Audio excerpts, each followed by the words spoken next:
دل خراش اور انتہائی دکھی انداز میں آج کی ویڈیو کا آغاز کرتے ہیں۔ غزہ سلگتی ہوئی دھرتی، سلگتی ہوئی ایک ایسا خطہ، غزہ اسٹرپ ہو یا ویسٹ بینک ہو، انتہائی دکھی مناظر اور افسوس اور دل ہلا دینے والے واقعات آئے روز اسرائیل کی وحشیانہ بربریت، جس کی فرسٹ ورلڈ وار اور سیکنڈ ورلڈ وار میں بھی مثال نہیں ملتی۔ دنیا میں ڈسپیوٹ اور کنفلکٹ ہوتے ہیں، ان کانفلکٹ اور ڈسپیوٹ کے کچھ اصول، کچھ ضابطے،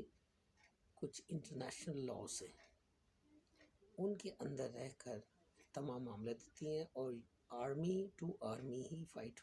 اچھی لگتی ہے۔ یعنی یونیفارم جو آرمی پہنتی ہے کسی بھی ملک کا، جس کسی ملک کی وہ آرمی ظاہر ہے وہ اپنے ملک کے دفاع کے لیے ہی ان کو ٹریننگ کی جاتی ہے اور ان کو مامور کیا جاتا ہے اس ملک کے دفاع کے لیے۔ اب حماس نے طوفان اقصی برپا کیا تو اس کی سزا نہتے فلسطینی بچوں، کڈس کو، بیبی کو اور ان نومولود بچوں کو جنہیں نرسری میں رکھا ہوا ہے، وینٹیلیٹر پر ہیں اور جن کی حالت تشویشناک ہے۔ یعنی ایک آکوپائڈ اور بلاکیج کیا ہوا ایریا، کھلی جیل کی طرح، پانی، بجلی، خوراک اور ادویات ویسے ہی انتہائی قلیل مقدار میں سپلائی ان کی، اور اطراف کے بارڈر اور راہداریاں اسرائیلی آرمی کے ناک کے نیچے سے گزر کر جانے والی وہ راہداریاں، چیز سے اندازہ لگائیے کہ ریفیوجیز کس سمت سے،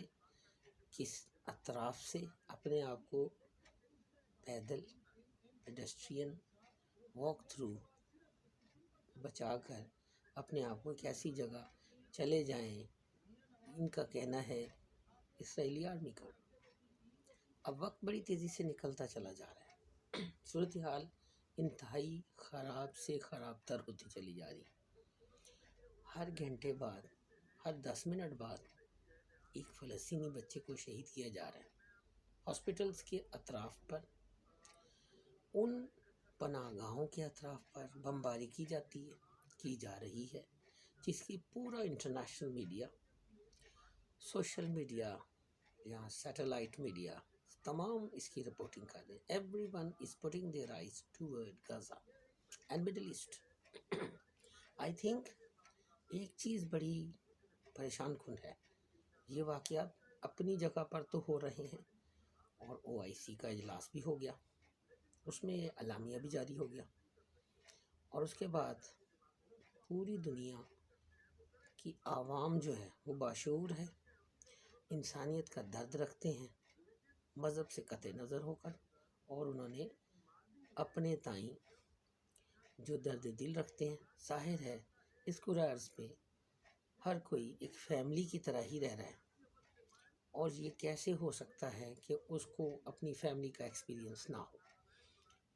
اور بچے لڑکپن میں ہوں یا نومولود ہوں یا بیبی ہوں، سب کی اہمیت اسی طرح ہی ہوتی ہے، چاہے وہ یورپ کے بچے ہوں یا انٹرنیشنل جو مہذب قومیں ہیں، جو اپنے آپ کو روڈ ماڈل سمجھتی ہیں، جو ایگزامپل سیٹ کرتی ہیں، ایک سٹینڈرڈ سیٹ کیا جاتا ہے، اسی طرح پوری دنیا میں رہنے والے گلوب کے بچے جو ہیں وہ امپورٹنٹ ہیں۔ انتہائی دکھی کیفیت ہے، دیکھ کر جو کلپس، ویڈیوز اور جو سین دیکھا جا رہا ہے وہ انتہائی خوفناک ہے۔ جنگیں ضرور ہوتی ہوں گی، ہوئی ہیں، ان سے کانفلکٹ پیدا ہونا، ڈسپیوٹ پیدا ہونا، یہ کوئی نئی بات نہیں ہے۔ قوموں میں جنگیں ہوتی ہیں، لیکن اس کے کچھ اصول، ضابطے اور کچھ انسان کا اپنا فطری مزاج بھی ہوتا ہے کہ انسان کس حد تک گر سکتا ہے، انسان کس حد تک اپنی ان تمام حدوں کو پار کر سکتا ہے جس سے اس کے بیمار ذہن اور اس کی بیماری کا پتہ چلتا ہے۔ سیلف ڈیفنس ایک ایسا ورڈ ہے جس کی مثال اب نئی اصطلاح پوری دنیا میں اب اس کی جو ہے وہ شروع ہو گئی ہے، اور اس کے بارے میں لوگ خاص طور پہ وہ ممالک جن کے پاس ویٹو کا اختیار حاصل ہے اور وہ مڈل ایسٹ میں اپنے آپ کو اس ملک کی انکریج کرنا، اس کی تمام حرکات و سکنات، اس کے تمام عمل کو جائز قرار دینا، یہ بھی ایک روایت بن چکی ہے کہ مغرب میں ہونے والے واقعات، جو مہذب ممالک ہیں وہاں پر ایک شخص اٹھتا ہے آٹومیٹک ویپن کے ساتھ، نہتے کسی بھی مارکیٹ میں، کسی بڑے سپر مارکیٹ کے اندر گھس کر یا کسی اوپن پلیس میں جہاں پبلک پلیس ہے وہاں پر اندر دھند فائرنگ کرتا ہے، اور اس کے نتیجے میں 15، 10، 12 یا اس سے بھی زیادہ لوگوں کو مار دیتا ہے۔ اس سے اس معاشرے کی کیفیت، اس معاشرے کے مزاج، اس معاشرے کی تنزلی کا پتہ چلتا ہے کہ معاشرہ جو ہے وہ کس قدر تنزلی کا شکار ہے، اور وسوسوں کو اماجگاہ بنانے والی سوسائٹیز اور ایسے بیمار ذہن جب ان کے اندر وسوسے اور یقین پختہ ہونے لگتے ہیں تو پھر وہ اس ڈر اور خوف کو مٹانے کے لیے لفظ سیلف ڈیفنس یوز کرتے ہیں، اور اس سیلف ڈیفنس کی آڑ میں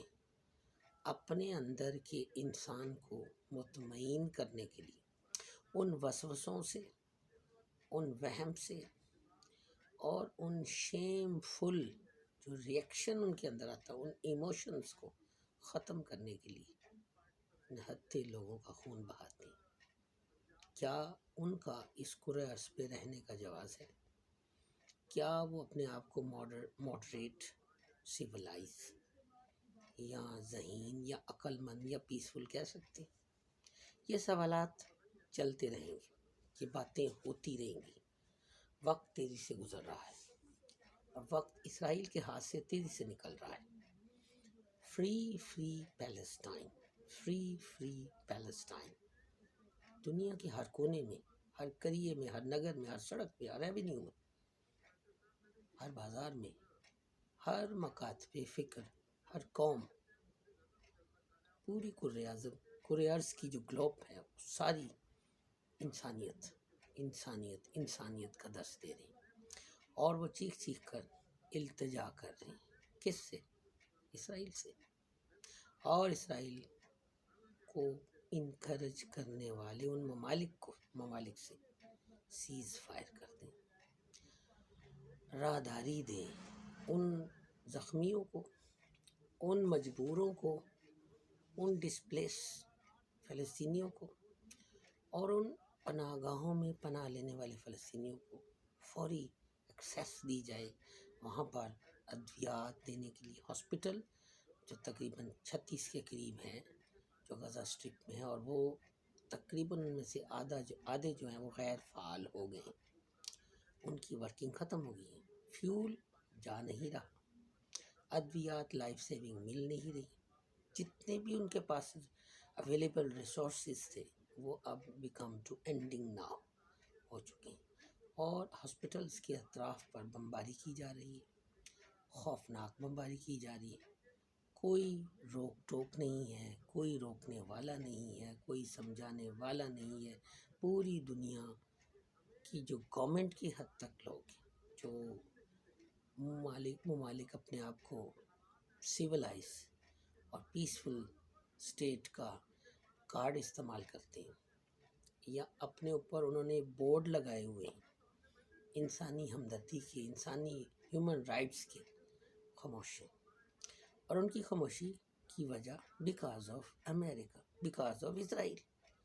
اب اسرائیل کا منسٹر ایک سٹیٹمنٹ بیان دیتا ہے کہ ہمارے پاس آپشن ہے ایٹمی ویپن کا، نیوکلر ویپن کا، اب یہ اس چیز کو بالکل ہی غیر سنجیدہ نہیں لینا چاہیے، مڈل ایسٹ کے اطراف کے لوگوں کو اور پوری دنیا کو جو درد دل رکھتے ہیں انسانیت کا، اور جن کے اندر آج بھی پیس کی امید جو ہے وہ باقی ہے۔ 11,000 فلسطینی شہید کر دیے گئے ہیں، جن میں زیادہ تعداد بچوں کی ہے۔ اب یہ تو میں نہیں کہہ سکتا کہ کوئی اس سارے ظلم کو، اس سارے جو بربریت ہوئی ہے، جو جینوسائیڈ ہوئی ہے، جو ایتھنک کلینزنگ ہوئی ہے، اجتماعی نسل کشی کی گئی ہے، اس کو بھلا پائیں گے۔ I think never ever and never, absolutely never. یہ تو میں اپنی حد تک کہہ رہا ہوں، میرا ایمان ہے کہ یہ کوئی بھی نہیں اسے بھلا پائے گا، اور بحیثیت انسان کوئی نہیں اسے بھلا سکتا۔ ظالم اس قدر حوانیت اور بربریت کے ان تمام حدوں کو عبور کرتا چلا جا رہا ہے۔ یہ ریڈ لائن جو ڈرا کر رہے ہیں پیس میکر اور یونائٹڈ نیشن، تقریباً طور پر بے بس نظر آ رہی ہے۔ دنیا کی سب سے بڑی نمبر 1 چیمپئن ڈیموکریسی امریکہ، آپ سٹینڈرڈ سیٹ کرتے ہیں، اب ایک معیار سیٹ کرتے ہیں۔ اب جو سٹانس انہوں نے لے رکھا ہے اسرائیل کے ساتھ، تقریباً ان کی ڈیموکریسی، ان کا جو سٹینڈرڈ ہے اور ایگزامپل جو ہے وہ تو بند گلی میں چلے گئی۔ اب وہاں سے نکلنا کیسے ہے؟ اور نفرت کو آپ پلانٹ کرتے ہیں، نفرت کو آپ گرو کرتے ہیں، اس کی واٹرنگ کرتے ہیں، اس کی فرٹیلیٹائی جو اس کی زرخیزی ہے اس کو آپ پروان چڑھاتے ہیں، اینڈ دین پھر آپ یہ کہیں کہ پیس اینڈ لو ہارویسٹ ہو، impossible. You grow thorns and you plant dynamite. یہ جو آپ نے گرو کیا ہے، پلانٹ کیا ہے، وہ کبھی بھی ختم نہیں ہونے والا، اور اس کا جو واحد حل جو ہے وہ وہی 2 اسٹیٹ، 2 انڈیپینڈنٹ اسٹیٹ، فلسطینیوں کی آزاد خود مختار ریاست ہی اس کا واحد حل ہے۔ اور اہل عرب بہت قابل احترام اور قابل مہذب، اور میں کہتا ہوں کہ ان کی جتنی بھی توقیر و تکریم کی جائے، صرف ایک آسان کام کر دیں، تیل کی اسرائیل کو سپلائی بند کر دیں، اور اس کے بعد اپنی ایئر فیلڈ بھی بند کریں، تب تک جب تک یہ جینوسائیڈ اور سیز فائر نہیں ہو جاتا، اور ایویکویشن نہیں ہوتی ان انجرڈ اور وونڈڈ افراد کی، اور ان لوگوں کو جو سویلین ہیں جن کا کوئی قصور نہیں، اور اس کے بھی جو نارمز اور ایٹیکیٹس ہوتے ہیں، انٹرنیشنل وار کرائم جو ہے وہ تو کمیٹڈ ہو چکا ہے، اور اس سے بھی وہ آگے نکل گیا ہے، دیدہ دلیری ہے، اسے آشیرواد حاصل ہے، سب جانتے ہیں۔ اور اس چیز کو میں کہتا ہوں برملا اب کوئی بھی کسی چیز سے ڈکا چھپا نہیں رہا۔ اس چیز کو، اس کا فوری ریمیڈی یہ ہے، یا پھر یہی ایک حل ہے، کیونکہ کئی دہائیوں سے اسرائیل نے جتنی انبار لگائے ہیں، اور یہ واقعی نیوکلر تھریٹ ہے، نیوکلر تھریٹس تو انہوں نے، ان کے منسٹر نے بھی یہ اس کا جو اسٹیٹمنٹ ہے بڑا کلیئر کٹ اس نے کہا ہے۔ اور اب اسرائیل سے اگر لوگ اس وجہ سے ڈرتے ہیں کہ نیوکلر وہ ویپن یوز کرے گا، یا ماس ڈسٹرکشن ویپن یوز کرے گا، یا وہ زہریلی گیسز یوز کرے گا، تو دیکھیں ان مظلوم فلسطینیوں کے لیے آواز اور ظلم کی بلند نہ کرنا بھی بہت بڑا جرم ہے انسانیت کے لیے، اور انسانیت کے لیے اب یہ عمل اب تمام کو، سبوں کو، سارے ممالک کر رہے ہیں، عوام کر رہی ہے، لوگ کر رہے ہیں، لیکن آواز اٹھانا پڑے گی، اور آواز اس حد تک اٹھانا پڑے گی کہ جب تک یہ باز نہیں آ جاتا جینوسائیڈ سے، سیز فائر ہونا چاہیے، ہونا پڑے گا، سیز فائر کرنا پڑے گا، اور یہ ہوگا، اور انشاءاللہ تعالیٰ یہ ہونا ہے۔ لہٰذا ہماری تو یہی دعا ہے ان مظلوم نہتے فلسطینیوں کے ساتھ، اللہ پاک ان پر رحم کرے، اپنا کرم کرے، فضل کرے، اور ان کی غیب سے مدد کرے۔ اہل عرب کو اس سے بیشتر کہ دیر ہو جائے، تیل بند کر دیں، اسی سے شاید ان شہیدوں کو دلوں میں ٹھنڈک محسوس ہو سکے گی، اور وہ سپلائی چین بند کر دیں جو آپ کی گزرگاہوں سے جاتی ہے۔ انشاءاللہ اللہ آپ کا حامی و ناصر۔ ویڈیو کو دیکھیے اور اس کو سبسکرائب کرتے ہوئے شیئر کر دیں تاکہ تمام لوگوں کے جو یکساں ایکسپریشنز ہیں، ان کے جو آئیڈیاز ہیں، ان کو کومنٹس کے انداز میں مجھ تک ملے۔ اللہ آپ کا حامی و ناصر۔ پاکستان زندہ باد۔